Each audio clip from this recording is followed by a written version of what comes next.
এইটা আমাদের শাশুড়ি মা, এটা হচ্ছে মায়ের বৌদি আমার বড় মামি, এইটা আমাদের মেজ মামি,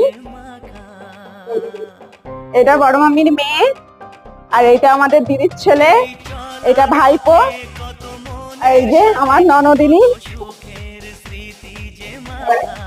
আর এটা এটা আমার মেয়েই হয়।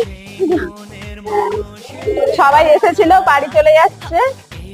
বাড়িটা পুরো ফাঁকা হয়ে গেল, মন খারাপ, বাড়িটাই ফাঁকা। এতদিন সবাই ছিল, আনন্দ করেছিলাম, সবাই চলে গেছে, মনটা খারাপ হয়ে গেল।